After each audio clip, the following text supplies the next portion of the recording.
on Thunderous. And so today we have Mandy Smoker Broaddus is a member of the Fort Peck Assiniboine and Sioux tribes.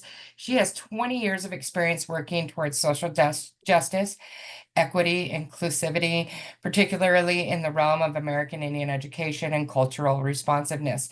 She's worked in the K through 12 tribal college, State Department of Education, and nonprofit sectors to support and build capacity for numerous tribes, school districts, and other community organizations. For 10 years, she served as a director of Indian education for all for the state of Montana. She currently supports Native education work across the country. She also serves as a technical review panels for the Office of Indian Education and National Indian Education Study at the Department of Education.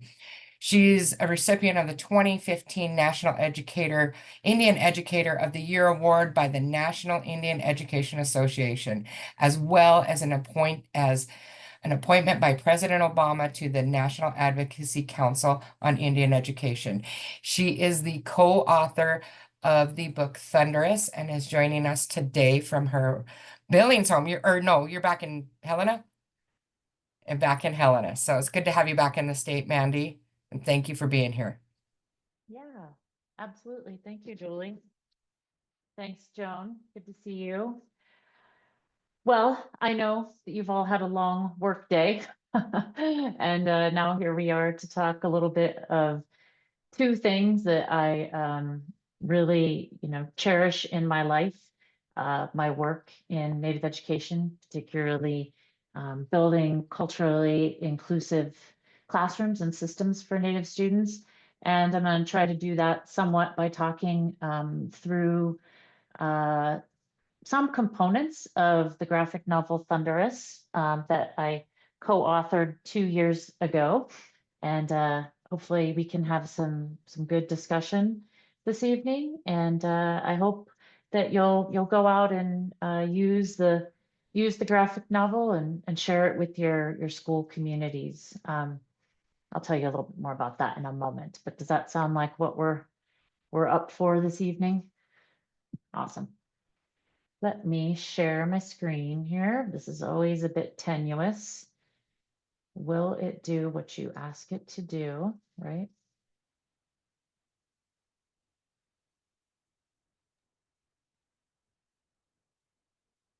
That is working, Right. Mandy.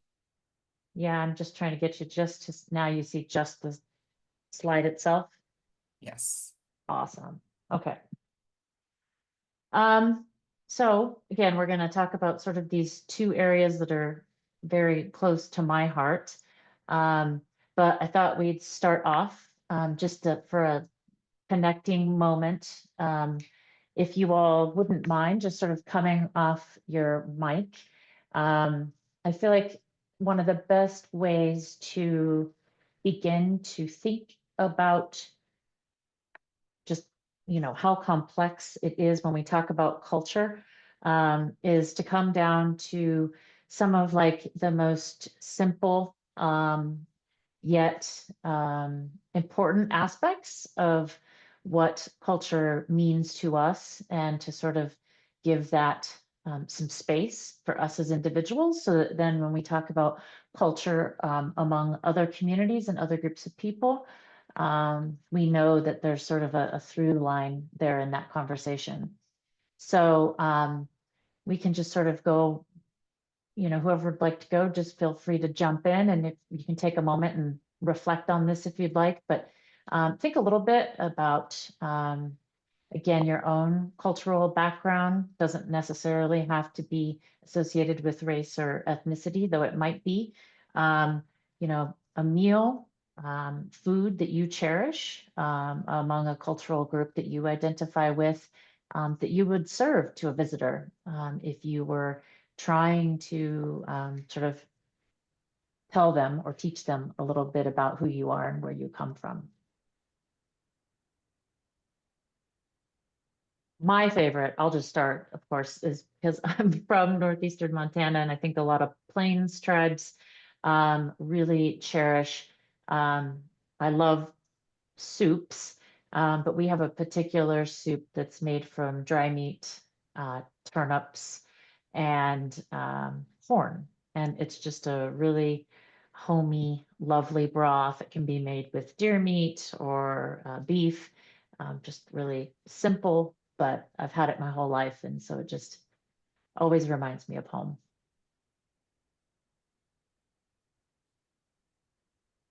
I love that, Mandy. I look at it kind of in two different ways.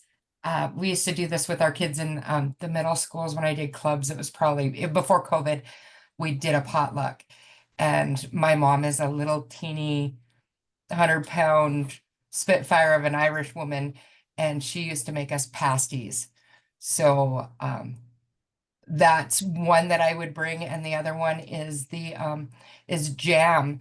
The Anishinaabe have a wonderful jam made out of different berries. It's like an all berry jam, and then sometimes we put a little bit of meat in it, but it's just one that's great around Christmas. It reminds me of the holidays in a family.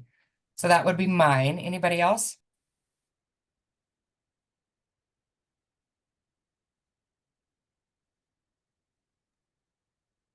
I'm connected to a big Italian family. So it's, a lot of pasta and all bread and wine and not only the food, but lots of people and lots of talking.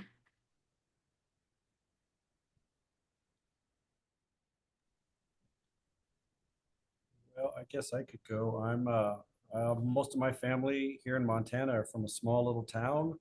So it's a farming ranching town. So a lot of times we would just go down to the local establishment, which my family owned, one of the two in the town. So just, um, yeah, I guess, just, yeah, I'm not sure what I would say. I guess beef jerky. How's that?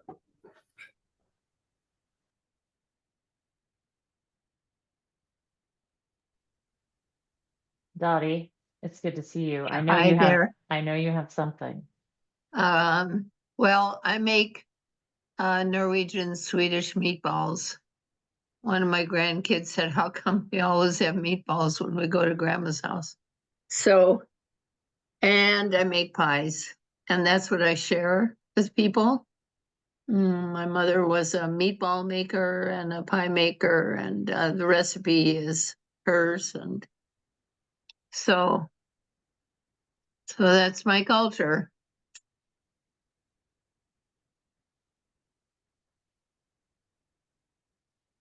Do we have one more person?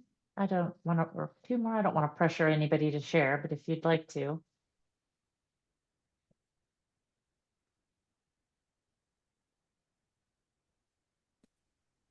Okay, I think I'm on. Can you hear me? Okay. I guess to add on my culture, I'm from this like the southern area of the United States. I don't sound like it. I always pick up on wherever I move, so just all like res dowdy. But there we have like really heavy food like casseroles and biscuits and gravy, a lot of fried things. There's always a ton to the meals. And then like with that is just being together. Like what I've noticed is like all the families in the South are just huge. And that's something I kind of relate with my kids is like you're related to everybody, no matter where you go. You just kind of reach out, no, that's your auntie and that's your uncle. And so part of my, I guess, culture would be just large groups of family. And then something I was thinking on too is just like social norms will be part of your culture, just kind of what's expected of you and the way you talk, the way you dress, how you interact with people, animals, anything, I guess. Okay, I'll be. Thank you.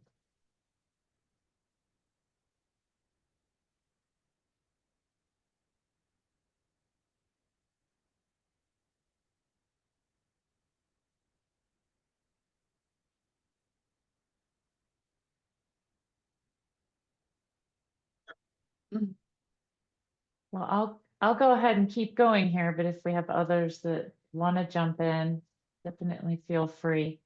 I always listen in those in these sort of this particular activity for some of the the things that come up that aren't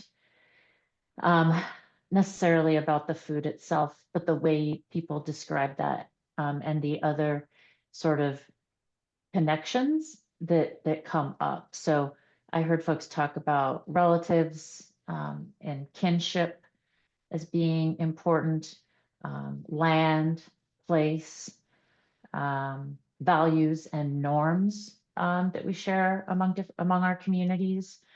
And then also how we make meaning or sense out of things or find connection with those people that we're around in our different cultural groups. And while it's important to know that definitely there are commonalities, and it's important that we recognize some of those big themes that I just mentioned, but there are particular nuances to how different groups of people, let's just use land or place, for example, sort of what those connections look like, how they function among a particular group of people. And so while it's good to look out and be in different places and among different people and sort of see what we share, those common threads, I think it's always important to sort of remind ourselves that there are nuances, that there are differences that we should always be willing to look for, see, hear, observe, and to really sort of process for ourselves how those sort of how those look and feel or exist sort of in different ways among different groups of people. So thank you all for sharing. It always makes me hungry when I do this activity because I get to hear about meatballs and Italian food, which is one of my favorites. So thank you for that.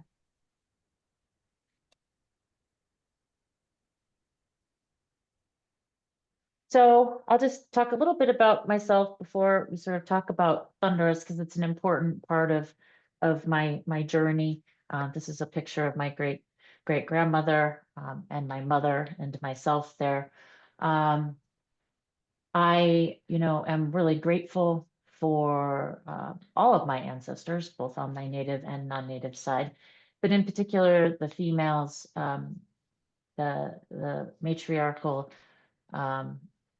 side of my family tree from my Lakota, Dakota, and Nakota roots.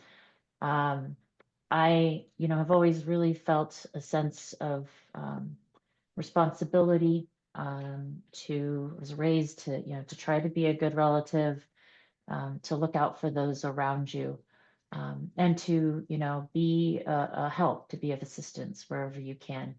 And I really think a lot of that comes from my great grandmother here. Her Lakota name was Looksback, but her English name was Agnes Redboy.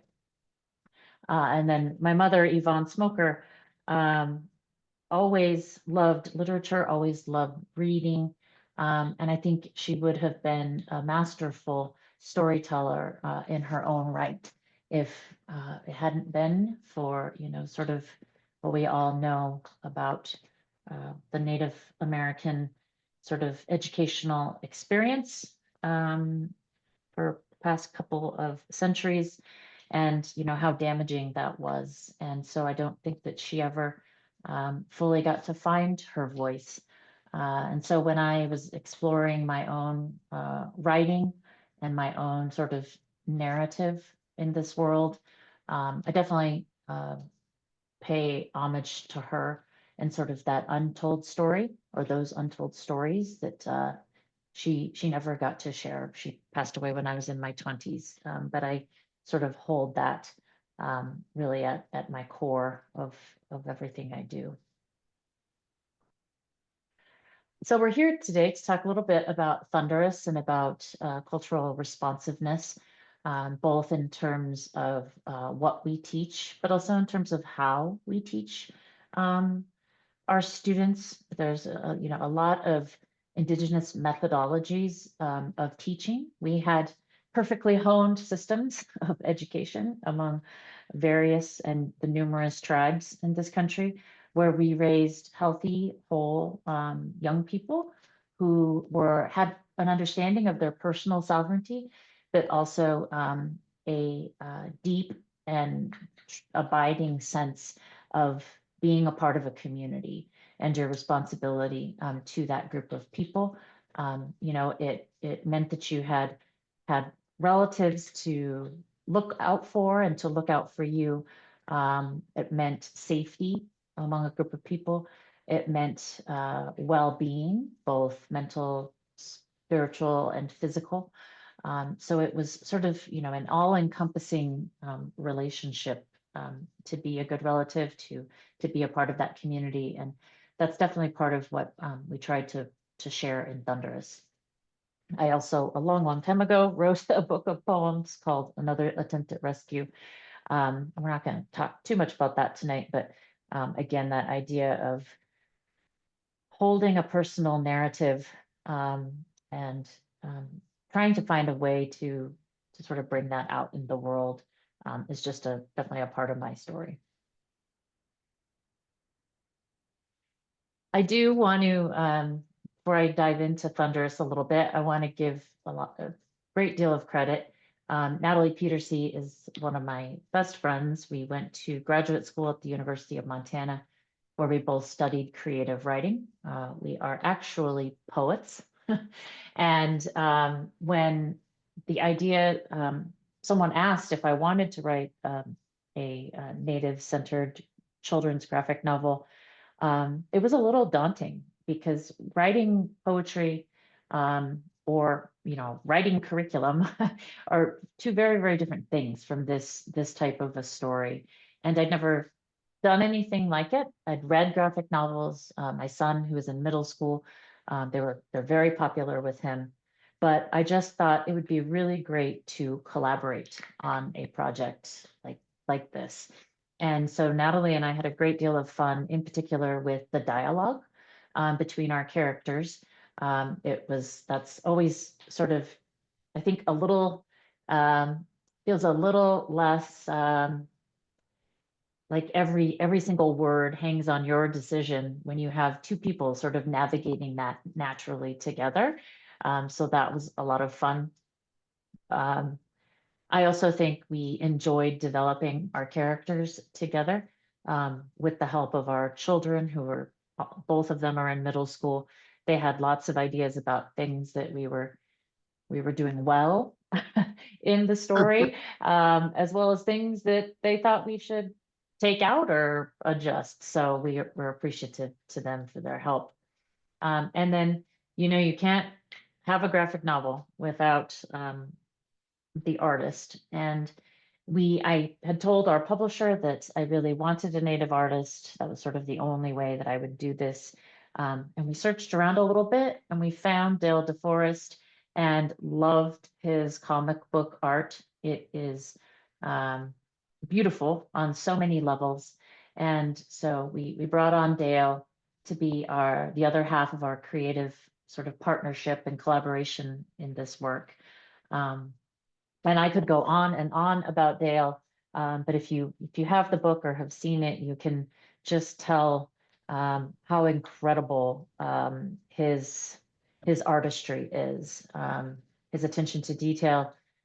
Natalie and I would have text in our early drafts and would receive a series of panels from Dale, and we could cut out a significant portion of the dialogue or the other text because he had said it all so profoundly through his images. And that was really pretty remarkable to experience. Only a couple times do we have to ask Dale to make some adjustments. One time in particular, he's Navajo. He lives in Albuquerque.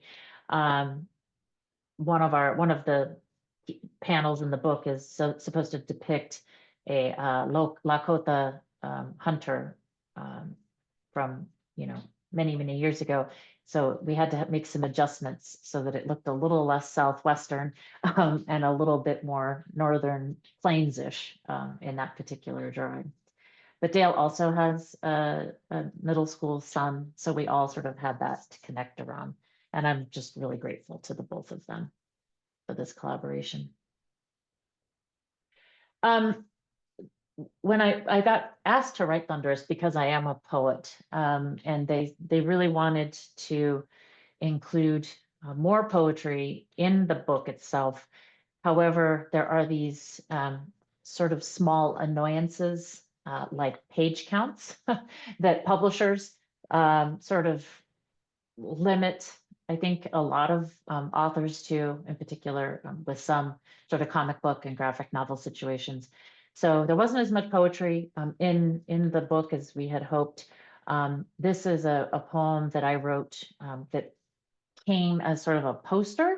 If you happen to buy one of the first rounds of the book, one of the first, what do they call that? The first. Edition. Thank you, Joan. The first edition of the book, the first printing. But I'll just read this really quickly. It's obviously the title of the book, and it's Thunderous. Look up at the stars. From here, they are tiny ripples across vast worlds, reverberating forward like us. The ground beneath our feet is also a constellation of the night sky under which we make our way. Build a life and find the pieces of ourselves that connect back to our ancestors. Each step is one moment, a star, a memory we carry and use to write the story of our lives, of our hopes, and our future. Listen, hear the words, the songs, all that is shared and passed down. They teach us that generosity of spirit is sometimes all we need to find ourselves. You are the gift across generations. I did just want to just sort of mention, we were really happy. We won a High Plains Book Award for Thunderous. We were picked by the Montana Center of the Book for their great read. We received an artist grantee from the Arts Council. And we also, there is I did not know this, but there is a special collection at the Library of Congress, which is a print blind and print disabled catalog. And if someone requests that a book be shared in an audio version, then technically the Library of Congress is supposed to be committed to bringing that to life. And so we got to record Thunderous as an audiobook for that blind and print disabled collection, which was really exciting and interesting. But we just like to share that because it was just so unique and interesting. So can I just ask, Mandy, how did you do the graphics in the storytelling that you did when you were doing the audiobook? How did you do the graphics? So they had an additional writer come on who sort of specializes in that exact sort of scenario, Dottie. Writing to describe sort of what's happening in the visuals in a particular graphic novel like this. And we had the chance to review it and make edits or suggestions. So we were really involved in that process. But honestly, you could tell that the person who does this, feels like it's a very important job and was very, very attuned to sort of every detail and wanting to make sure that those images really came to life through those descriptions. So, yeah. And everybody, this is just, a friendly group. If you have questions, Dottie's known me forever, so she knows she can jump in if she wants. I'm sorry. No, anyone else can. If you have questions, gee. put them in the chat or just come off mute there. Uh, All right, we'll keep going. So I want to talk a bit of background because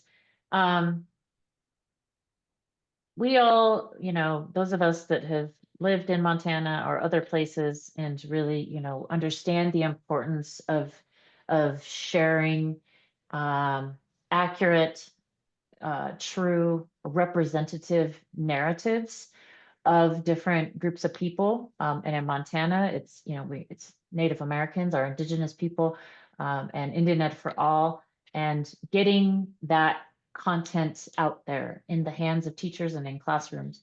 But that doesn't happen everywhere. And it's important to recognize that you can see that around the country in a lot of ways. But I always point people to this study called Reclaiming Native Truth. And it was the largest survey of its kind that asked folks from all groups, all communities around the country to sort of provide their understanding, their perspective, the knowledge they had about Indigenous people in this country. And the goal was that hopefully these findings, just like Indian Ed for All, can really help to foster greater respect, inclusion, and understanding among Indigenous and non-Indigenous peoples in this country. Because we know it takes that level of communication and bridge building to hopefully help us combat, the invisibility, the erasure, some of the policy and practices that have been harmful to Native communities and families. And in all this research, they looked at a variety of things, and I'll connect this here to Thunderous in just a minute, but these are just some of the very, very brief survey findings. I invite you to all go look at the full study. Very fascinating.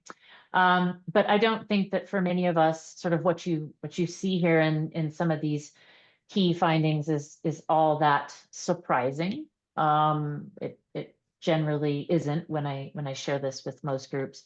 But what does become interesting is when you begin to think then about sort of those perceptions that people hold in this country versus the reality of the Native experience.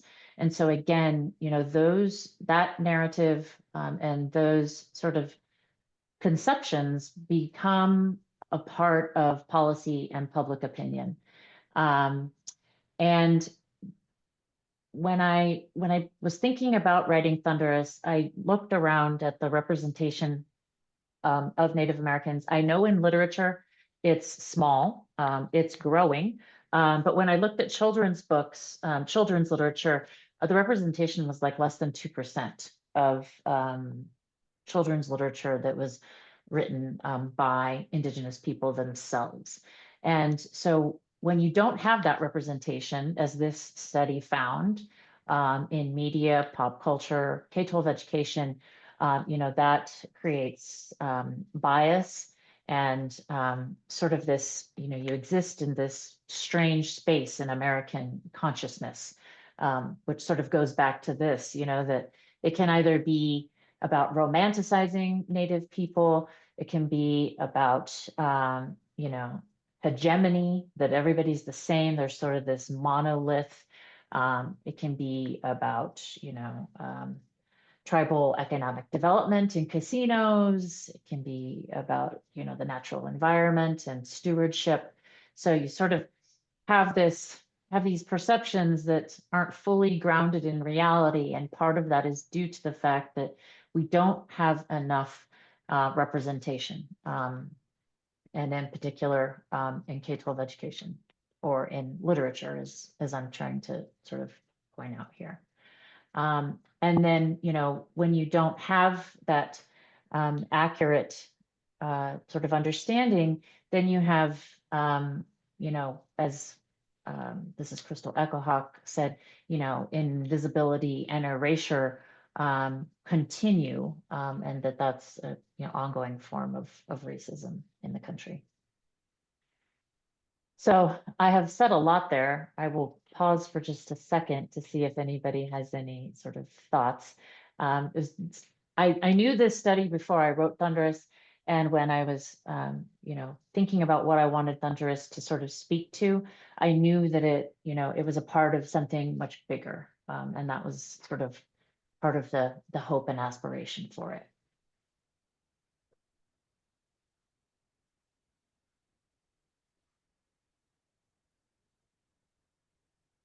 Well, when I first started working on my project in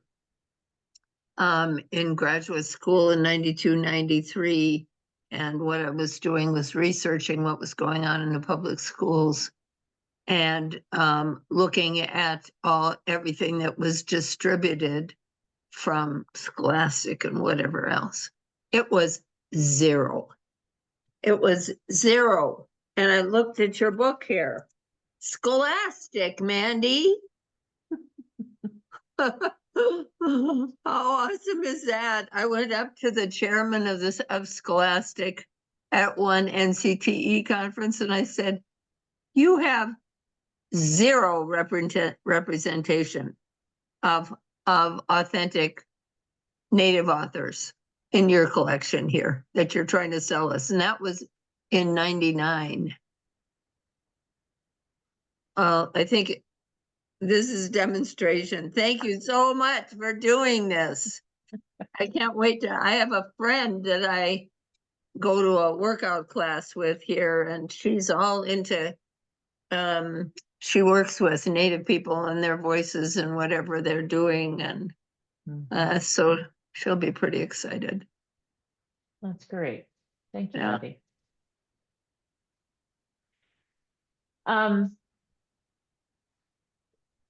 Some of you have probably heard of this author, incredibly important in Native American literature. But I'd like to sort of transition to this because when I think about sort of all of, you know, that there is so little Native representation in literature, that we, you know, are still working in education to ensure that, you know, in Montana, that our constitutional mandate is being fulfilled so that we have these bridges being built. I think about what a long journey that has been. And I love this term. I remind myself of it often by Gerald Gisner. And that, you know, it's not about survival per se, but that we continue to evolve and grow and expand and sort of push up against and break down those barriers. And so, you know, anytime you can sort of be supportive of that in the lives of children, instead of, you know, we don't want students to feel like they're victims or that they don't have any personal autonomy, personal sovereignty, that, you know, we want to use all of those representative methods that we can, because this is really, I think, what's most important and will be most impactful for Native communities to thrive into the future.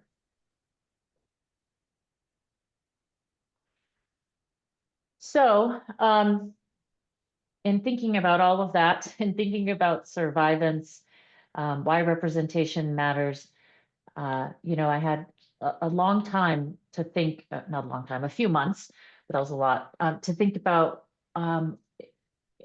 before even, you know, getting a storyline down for Thunderous, what would be sort of its main tenets. And I'm sure this isn't going to be surprising to many of you in this work. I really wanted to share a contemporary story. So much of what young people are exposed to, again, sort of become those stereotypical monoliths of Indigenous experience. And we want them to know that Indian people are their neighbors, their friends, relatives, and that we are still here, thriving and contributing to our communities and our societies and our states. So that was important. Also, to incorporate the oral tradition in some way. I feel like, you know, in a lot of literature, there is the arc of a hero or a heroine and sort of their sort of epic journey. But in a lot of traditional native storytelling, in particular in my tribes, that has lots of diversions and little crossroads. That's, I think, one of the reasons we have tricksters in a lot of our stories is to provide sort of those multiple learning points for folks as they engage in stories. Star stories especially are just if you think about that traditional scientific, cultural, historical knowledge and all that it sort of contains, it's just pretty phenomenal. And how our ancestors were so in tune with the world around them. I wanted to pull in an entire star story, but we again did not have the page number count for this book. So we make mention of one story, the chief who lost his hand, and we actually reference it in the appendix of the book. So we hope that folks will go check that out. It was also very, very important that if we use a story, that it be a publicly shareable story, and that it also be 110% an account that was from a trusted source. And this one, I searched very, very hard to find one such story, and this one is, I think it comes from Sitting Bull College in South Dakota. Also, the inclusion of Lakota language was very, very important. I share Thunderous in classrooms all around Montana and in other places. And I always remind these young people that there are very few speakers of Lakota in the world today, just like many Indigenous languages, and how lucky you are today that you get to hear about another culture, their expression, what language means to a group of people, because it's not something we think about outside of our sort of daily use of English. So that's always a lot of fun, and they love working on the pronunciations.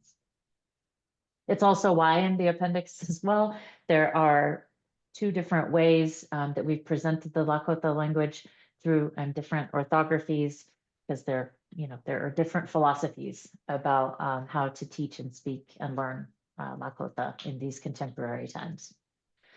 Then lastly, to incorporate traditional Lakota values, again, that goes back to some of that research I was talking about, and some of this overall, this big picture of helping students build more complex understandings of different people and ways of living and being that are all around us. And I think one of the things we often don't think about outside of our own selves are the values, the norms, the belief systems, those ways of knowing among different groups of people. And students, surprisingly, they are very engaged in talking about this particular piece. And I think it's something that, again, can help us build bridges, find commonalities, but then also understand differences and nuances among various groups of people. So I will again pause there and see if anyone has any comments or questions, sort of before I talk a little bit more about Thunderous itself. I also need to have a drink of water. So if you have a question, you'll help me out. Hey, Mandy, just for fun, I Googled the chief who lost his arm. A whole bunch of stuff about the Kansas City Chiefs popped up. Injured player. No. Yeah, I'm serious. Anyway, I was gonna plop the link to the resource in the chat there, but I'll find it. But Okay. it was funny though. It's like, That is unfortunate. Yeah. It's a really interesting story. And it's a little gruesome. But I think kids are okay with that. Sometimes it's hard to find some of those traditional stories that are sort of age and developmentally appropriate because of some of the content. But I think that's also for learning and humor and all sorts of other purposes in traditional stories. I had a comment. So when I was just looking through the book, I was going to ask a question about not really like, as I'm kind of going through it, I was going to ask a question about why, like, trying to incorporate some of the Lakota, like, is that right? Like the language words, but you Mhm. have them in the back. Mhm. So I was like, before I could ask the question, I found the answer and I was like, yeah, like this is good. So thank you. That's amazing. How hard is it to like make, I could see like a whole, like they start off with something, like Guardians of the Galaxy and they make a movie with it. It starts off something kind of simple, like have you ever thought about going into like, and it sounds silly, but I mean, you reach a big population, like the entire world, like a comic book series where it starts off and it's like building of the characters and it's not a lot, not that this is like, but it's like small, non-consequential money. And then next thing you know, like your viewership is like, it's everywhere. Like you're selling them for $4 and then they're basically printed around the world. Have you ever thought about trying to create a genre, starting something like that, so you can get middle schoolers, high schoolers, adults collecting the kind of the books, right? And I know one of the first things you said in the beginning was without really being seen or acknowledged in the spectrum of the grandiose population, you get like you lose your voice, people forget. But when you create something that's such a worldwide expansive thing, then people don't forget because you're kind of targeting them on different avenues, I guess, or levels. Is that something that maybe you could share with us? Yeah, I will say, as far as the comic book sort of world, there are native series out there. In particular, Mike might be able to put the one in the chat that's from Canada. That's so well done. So that does exist out there in the world. This Thunder sort of exists in this interesting space between a comic book and a graphic novel. We didn't quite know how it was going to present, but knowing what we know now, I think, we definitely have more of this story to tell. And there are one of my favorite things is students always say, when is the next book coming out? And then we always ask them for ideas and they have, some brilliant sort of offshoots. So we would like to do more. I think comic book industry itself is a really important genre. Graphic novels are, also important. This is sort of a hybrid a little bit. And just the more of these sort of stories that we can get out there, definitely the better, for sure. I teach art at the high school, and Oh, I would honestly say, I'd probably say half of my kids, they're in my class as a freshman, sophomore, juniors, and they all want to write comic books. They all want to do illustration. They all want to do this, and they want to write stories. And I mean, I have kids that, and they come in like with books and they're writing and writing and writing, and then they get into art, and then we start to like, so, so with all that interest from their like focus to do like these comic books, what's amazing to me is there's so many kids that are reading those books from Japan that are backwards. and they Mhm. open up reverse. And I don't really understand it because I'm old, but it's such a big thing. And the kids, they check them out, check them out, check them out. And I'm thinking, man, if they could just like slide in like a whole section of like, stories that are tailored towards, this type of, the culture we have in the West for natives. Uh, like it would be, I think it would be something that would go and then it would expand just because there's so many people there, because the kids are reading the books, over and over and over again. I just think something new and reviving is something that's like culturally tied. Um, I think that would be an easy way to introduce and then make it part of I guess, the big spectrum of like people's normal daily conversations instead of like a little thing on the side. But anyways, I'm just always trying to help and just think of avenues and ways.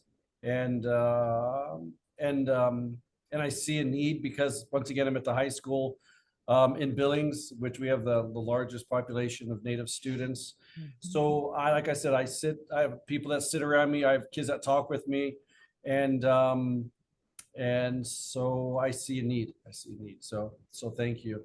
I did just want to point out too that so Dale drew all of this on an iPad in a program that I've shown it to librarians, or I haven't actually shown it to art teachers, but that makes sense. That you can download it and students can have their own panels and sort of create with an iPad or another sort of device their own sort of narrative, which was really cool. And also that Dale did all of these drawings in black and white, and that there's a job in the world that's called a colorist, and the colorist goes in after the fact and just gets to color, which kids always find really fascinating. That would be amazing. I know like we get the things like the first one that we did last Wednesday. One of the questions were something like how would you use this or something like that. I think like I think it would be amazing to have yourself or other people come into like even the high school level and show. I mean, we can do it, I think, but it's different when somebody says we want to come in and we want to like show this because I mean, I know for a fact it would be the integration of technology. You're reaching a small population, a underserved population for understanding the richness of their culture, and then giving it to their hands to be able to like create through their stories. It probably even lead them to want to go back home and talk to their elders just so they can fill in and things are not lost. So, but yeah, we can always do more, right? Yeah, absolutely. KP, I just want to point out, I Never Whistle at Night is, I see that in the chat. That's a great anthology. I love the whole genre that's really emerging now of Native American horror writing, and that's a great collection. There's also a lot of really good stuff by a Blackfeet author, Stephen Graham Jones. Really, really exciting. I think there is, if you look at, again, as I said, a lot of oral traditions, there are some dark moments.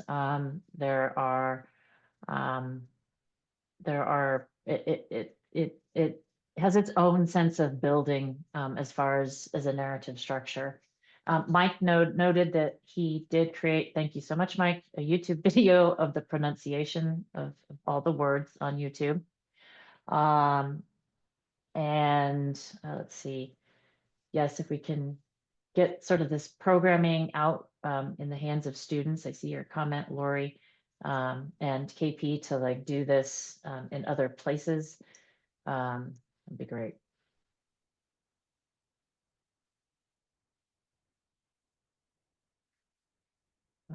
Okay.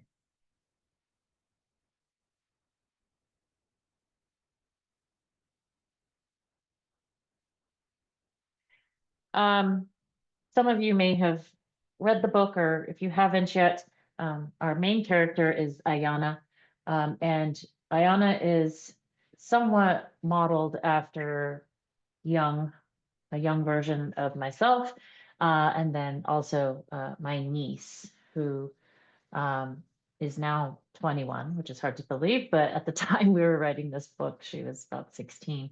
And she's a preteen and sort of going through a lot. She's transitioned from leaving her reservation in South Dakota and going to live with her grandmother in Rapid City, which, as many of us know, sort of those transition periods, those movements between family members, to even different communities, is common. And the one thing I point out when I talk about Thunderous is that those aren't considered deficits, that those sort of moments or periods in life, it just means you get to spend some more time in a new environment with other people that love you and care about you and are really wanting the best for you. And so Ayana, though, is, as any young person who has ever moved, when I ever ask a classroom of students, I promise you at least 2/3 of them have gone through a sort of transitional experience where they've moved towns or schools, and they love to talk about their feelings associated with that, and why Ayana might be feeling some of the nervousness or anxiety, the desire to fit in and feel included in her new school and peer group, just how much that means and why. And students really love to talk about that. We wanted to make it, again, a contemporary portrait. So you cannot talk about a preteen without talking about a cell phone. And so that is sort of a key point of the book, not the phone itself, but how we find connection, especially among those that are part of our immediate circle. And sometimes rethinking the decisions that we make as far as who to rely upon, who to help build us up, and how. So Ayana was a lot of fun, definitely to explore.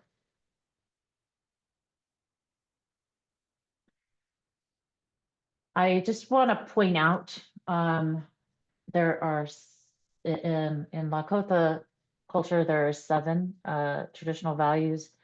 I'm going to let Mike come off mic because I can say these in Assiniboine or Nakota much better than I can in Lakota. I'm still working on it. So Mike, can you pronounce these 3 for us? No, Thank, thanks. you say Wacha Tognaka, and then Wawachi Tanka, and Wotakuye. And so Wawochi Tanka is one of my favorite words too, by the way. So I like saying that. But how do you say them in Assiniboine, Mandy? The word for we don't have a word for fortitude. It's a different sort of descriptor. But I love fortitude. It's to me, it's the one word of this list that when I share it with students, it's a word we don't use very much anymore in English, and sort of what that represents or what it means. And I love that it has Tonka in it because I always think about a bison, like you've seen those pictures in Yellowstone where they have their head down and they're plowing through that snow. That's fortitude. They know they have to get somewhere. They know they have to stay focused and they just have to keep moving forward. And so that's just my best way to describe fortitude. And then, of course, generosity is essential, with a lot of Plains tribes, but for the Lakota and Dakota, the most prominent person traditionally in many of our communities would have been the person or people that gave away the most, that wanted to make sure that for other people in the community that might need some assistance or some help, that was always there, and that there was always someone who would look out for them. That was a sign of wealth, was how generous you are. And then the last one, kinship, always comes to life in the book, and I think the way the students find the most meaning and most connection. And I just remind them that kinship is not just in your sort of immediate circle. Kinship for a lot of Indigenous peoples sort of ripples out from that, and that you have respect and responsibility to not just, your mother and father or grandparents, brothers, sisters, but there is an extended sort of wave of people well beyond that that are there for you, and that you are also supposed to be there in support of. And I always tell students, you have a kinship in this school, among this classroom or this grade level. You spend 8 or 9 hours a day together. You play, you eat together, you study together, you do so much, and you have formed a kinship, even though you might not have ever sort of thought about it that way. But that I hope that in reading Thunderous, you'll understand that we do have to look out for one another, and that you all should sort of consider that as part of your responsibility as a group. I'm just going to quickly touch upon some of these characters because we chose the characters to sort of be representative of different parts of those traditional values, those 3 values. We could only use 3, again, because of the page limit of the book.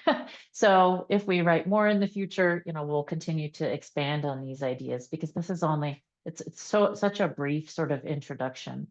But Raven as Trickster, I've never had to explain to any group of children in Montana what a trickster is. So that's a good job for K-12 education. I think that they very, very thoroughly can dive into this topic. They get really excited about it.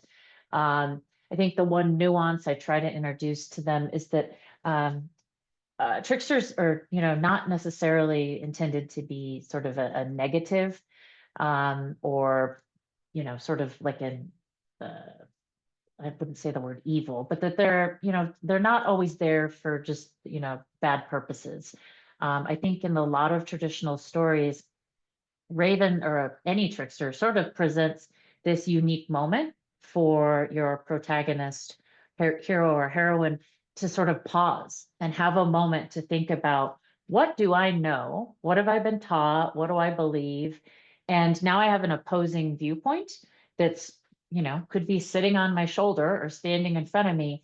And how am I going to process that information and make my own decision, come to terms with whatever sort of possibility, challenge, opportunities in front of me? So I think trickster figures are often given sort of a bad rap, but that they are very purposeful and intended for us to become more critical thinkers, and to really make the decisions that we think might be best in those circumstances. Tatanka, I don't think you could write a Lakota story without our buffalo relatives.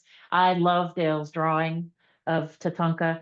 And again, we intended him to be that sort of demonstration of fortitude. He is, the primary, one of the first animal relatives that Ayana encounters. He is steadfast. He remains with her through the entire journey, even at difficult moments when he can't climb a rocky sort of hillscape. He's there, for the long haul with Ayana.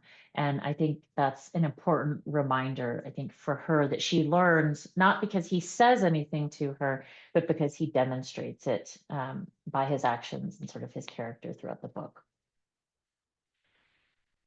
Our wonderful wolf relatives. I always feel like I say this wrong, Mike, but Shugmani Itu Tonka. Is that close? Tukmani Tutanka. Yep. Thank you. This is the one that the students absolutely, again, they get tricksters. And when I ask them, what do wolves remind you of when we talked about those traditional values? And they almost always immediately kinship, because we've sort of set the stage for what kinship means. They know that wolves travel in packs. They look out for one another. They don't leave others behind. They're very, very dedicated and connected. And so that is, they just really love diving into this and talking about it more. So I think we chose a good representation there. Wombly is our the word for bald eagle. Wombly never says a word in the book, but because we have such reverence for them, because of at which the heights they can fly, you think about the perspective that they have. We can only sort of see what's immediately in front of us or around us. And we often aren't very reflective about, sort of the future and the past. But Wombly can sort of see all of that. And he comes in a moment in the book when Ayana, the main character, is sort of struggling and frustrated and can't really like imagine the next steps or what she should do sort of on this journey. And Wombly is there to say sometimes you need to look up, you need to look out, and you need to sort of think about a broader what the bigger picture might be that's going on. And then last, there are other animal characters in the book, but I just want to talk a little bit about our Intomi. I love spiders, and I feel like whenever we show this to young students, they always sort of get a little aghast because they think it's a sort of a scary image.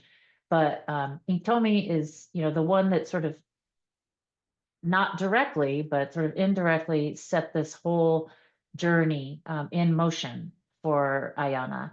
You think about, spiders and sort of their perspective, sort of their situation in observing everything around them as well.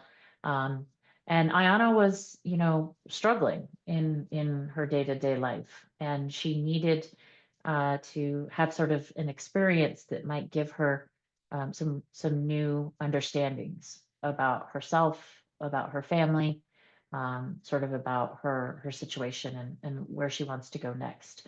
And so, Itomi is the one that can send Ayana back to her home with the 4 offerings. Sort of in each offering, serves a purpose in helping Ayana develop those new understandings about herself. So those are our main characters, and I'll pause for just a second and see if anybody has any comments.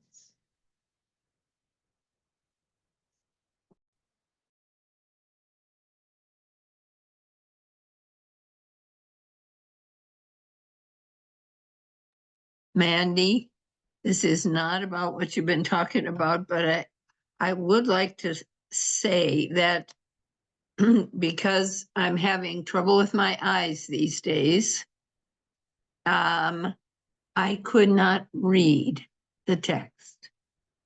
And so I had to use a magnifying glass, which of course destroyed looking at the pictures at the same time I was reading. So if you're doing another edition, if you could make I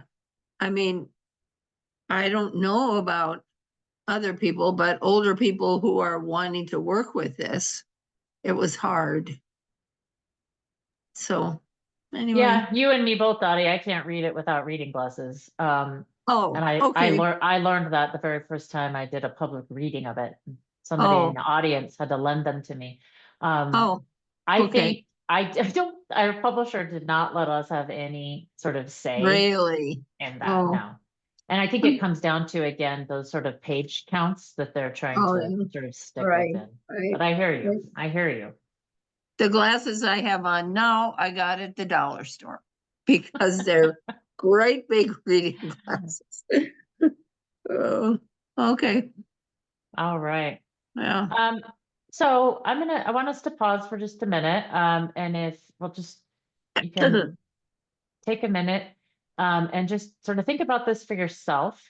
And then you can, if you'd like to, type a brief response in the chat. Otherwise, in about a minute or two, we will come back and you can sort of share a little bit about maybe some of your own personal experiences. I'm trying to help us transition a little bit here to about the couple of things we're going to wrap up our time today with. So just take a moment, think about this.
All right.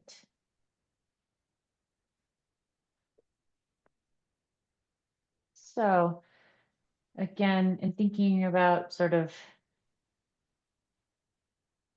our own lives and how we use those personal experiences to find meaning or make meaning for others. Again, with Thunderous, the idea of taking some of my own narrative, and whether or not um, that helps inspire others to write, or if it makes them feel connected, or to culture or place, all of that, you never know, but that's just sort of hopefully part of the intention here. But I see if anyone else wants to share. Dottie, do you want to start us off with, I see what you posted, or you don't have to talk about it as well. We can just leave it at that. Well, it's interesting. I have a nephew who just passed away of a massive heart attack, 62 years old. and I wrote a note to his widow about being patient, about making decisions, and because I had been in too big a hurry to move on for lots of reasons after my husband's death. But then I was talking to her sister-in-law today, and she said, and I said, I gave away all of his clothes too fast. And she said, well, Janelle and her girls are all wearing Peter's clothes. And so, I mean, there is a family of anybody who's had a similar experience that is a different kind of a tribe that we all can participate with. And anyway. Thank you. Thanks, Dottie. Mhm. Are there other perspectives or thoughts? I mean, I know most of us are educators. And so, the idea of helping others is sort of fundamental to who we are. But are any of those that sort of narrative of your own that is a part of that work? Kind of funny because when I first read that, I didn't go to education, and I know I probably should have, but I'm a parent of 6. My youngest is gonna be 18 in a week, and our oldest is 27. So I have they're all real close in age, and I think we're constantly, my husband and I are constantly telling them stories, trying to guide them as much as we possibly can. So I think that's like my first one. It would be, educating my own children. But I also think of my dad and the stories and um I I think before he passes, I would love to just sit down and get some of those stories written down, because of course I'm Little Shell Chippewa. So being a landless Indian, those stories are so spread out. So I would love to write some down, just so I have them for the future, or for my kids, or for anybody else that wants them. Mm-hmm. But I just thought it was funny because you just said, we're all educators, and I'm like, I went straight to my kids. That's okay. That's okay. And Amy, I see your comment here. I'll invite others to go read that and consider. But thank you for sharing. You don't have to talk about it. I think that's I appreciate what you shared.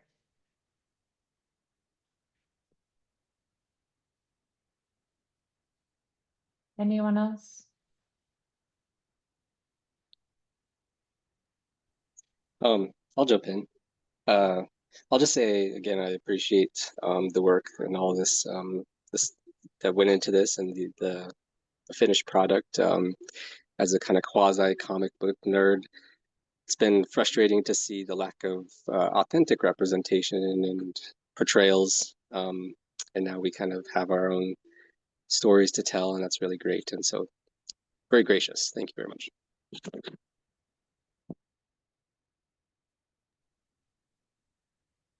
Thanks, Matt.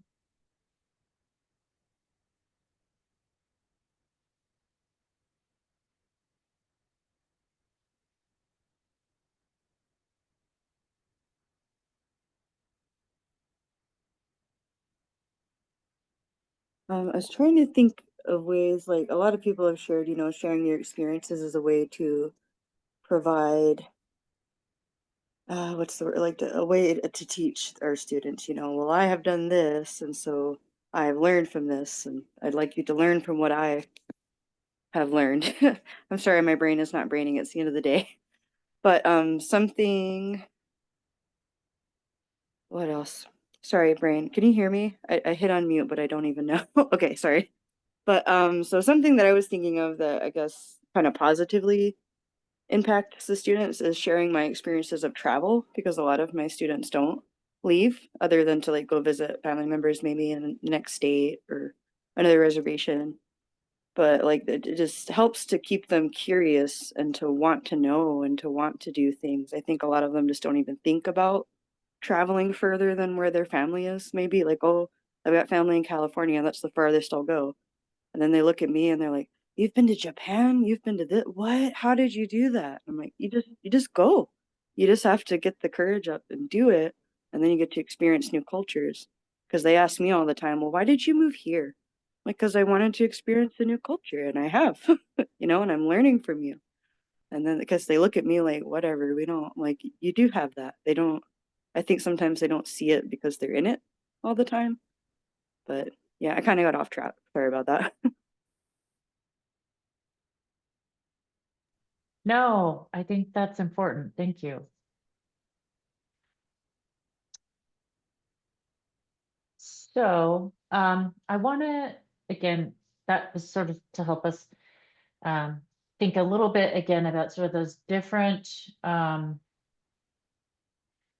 experiences that we all have that sort of shape how we interact with other people and what we, I think, again, knowing this group and sort of, we work to bring, good and positive and hopefully life-changing information, experiences, all of that to our students. But again, really, I wanted Thunderous to sort of provide a unique cultural framework that had identifiable and aspects for all students, had points of connection you could make, but then also created some divergence where you had to sort of really sort of think about, okay, what is it that I've learned and how did I get here? And how is this a little different? And when I work with teachers much more broadly than just talking about Thunderous, I do a lot of work around like identifying our unique cultural frameworks. And some of these questions that I've sort of asked you to consider are trying to help get at that a little bit. What are those sort of family narratives that exist for you? And again, we don't have time to, unfortunately, dive into this too much, but I'm going to present them. And if you would like to respond to one of them, you can do that in the chat or you can go off mic. What are our sort of different emotional landscapes that we bring as part of our cultural framework? Authority figures. I think that is a widely nuanced sort of understanding among different groups of people. How you earn praise as a child looks very different. Sorry, my dog is getting excited in the background. Thinking about quality of life and what we value and our family economics. And then lastly, family traditions. And I, again, work with educators and other groups to sort of explore this because I think, to be able to first personally sort of name and place some of these pieces, I think can help us then begin to build those bridges with other groups of people, in particular our students, who might have sort of a different understanding of some of these questions.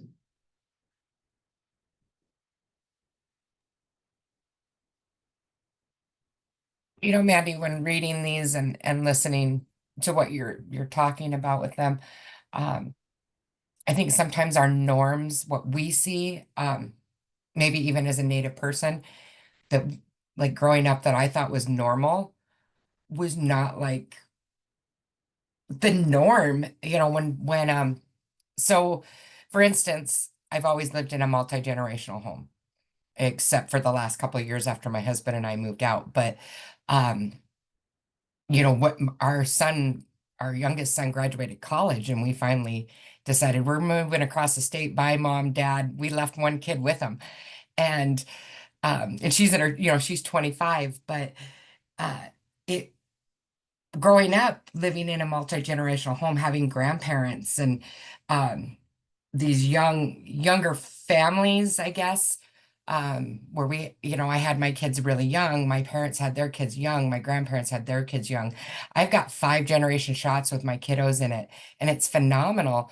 But growing up, people are like, you live with your grandparents and your parents, and that was strange to them, and that was the norm. That was that multi-generational where my grandma grew up in a house with 13 siblings, and some of her nieces and nephews they're the same age, living in the same home, and she went to school with them, and some were, an uncle was older.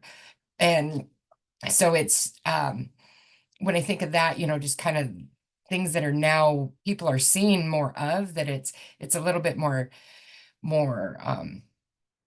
I don't want to say taboo, because it wasn't really taboo, but it just wasn't that, it was that American stereotype, husband, wife, 3.2 kids. And I never saw that. And now living on a reservation, we see it all the time. We see this multi-generational, these families all the time. And when we bought our house, we bought a 1-story because we know my dad is sick, and that if something happens to him or my mom, we will end up moving one of those parents across the state to live with us.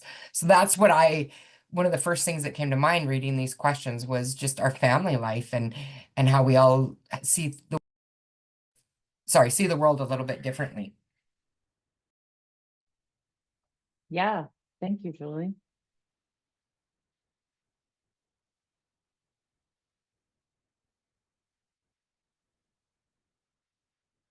Anyone else want to share?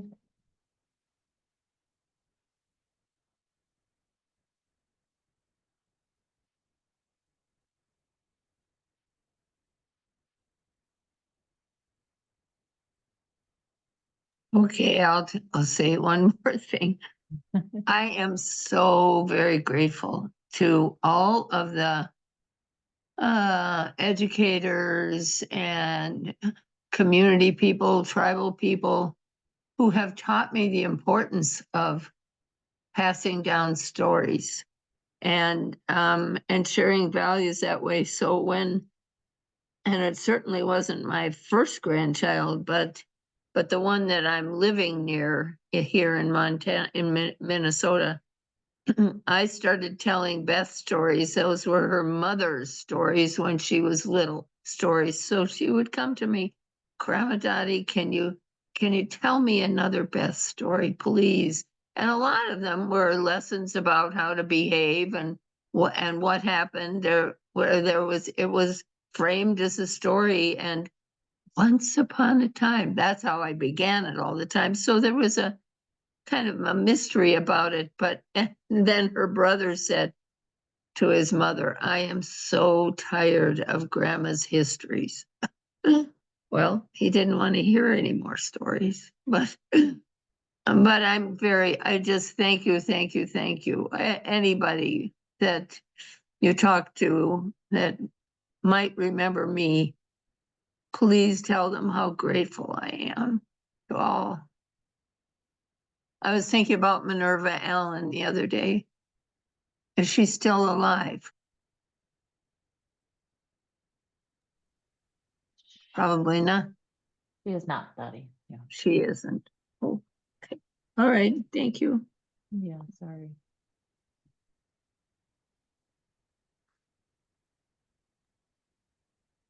So we've She's a- re-put in the sign-in sheet into the chat box. If anybody hasn't signed in, it is right at the bottom of the chat box. Don't forget to sign in so that you can get your renewal units. And then Joan is also going to post the survey for everyone. That way they can get the renewal units that way. Wow, I can't talk. So once you submit those, then Joan will send out those units, make sure everybody gets logged in. And then I'll let Mandy kind of finish up here. She's going to wrap us up with any questions, or if she's got another slide, and we'll let you guys kind of go a few minutes early so you have time to fill out that survey. Yeah, thanks, Julie. I was just going to wrap up with one last thing because I've pointed out, how we should try to do this work.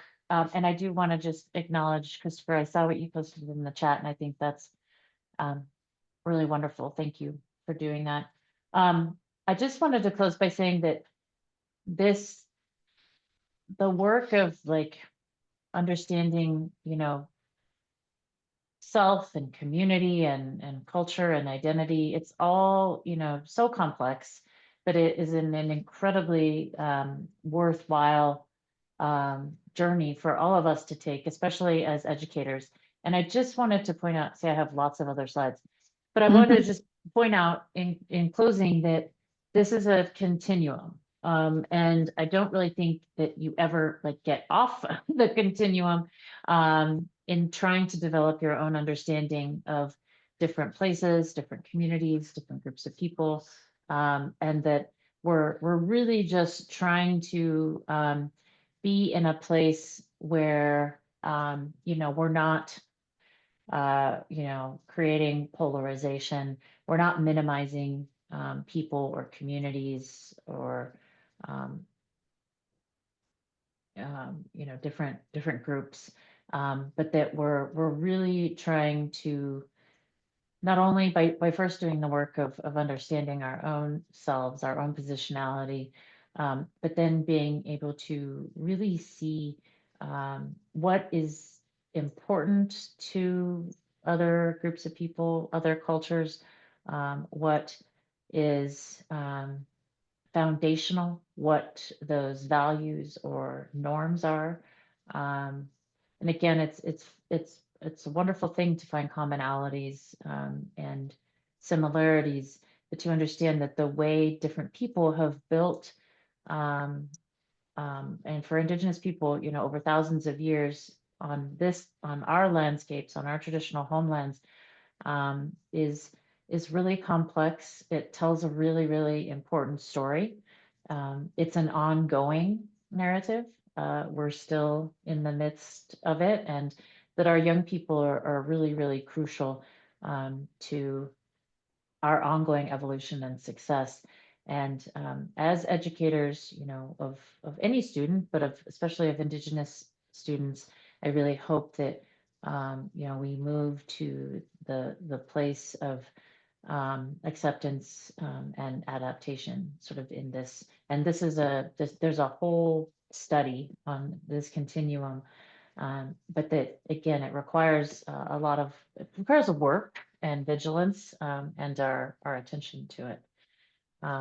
So I will pause there if you have any questions, or if Julie, you'd like folks to go fill out that information, that's fine too. But thank you. I know you're busy. I know you're tired from, I'm sure it's already, you know, a long work week. And I just appreciate you taking the time this evening. And I appreciate all my good friends at OPI for being so supportive, for doing really great work.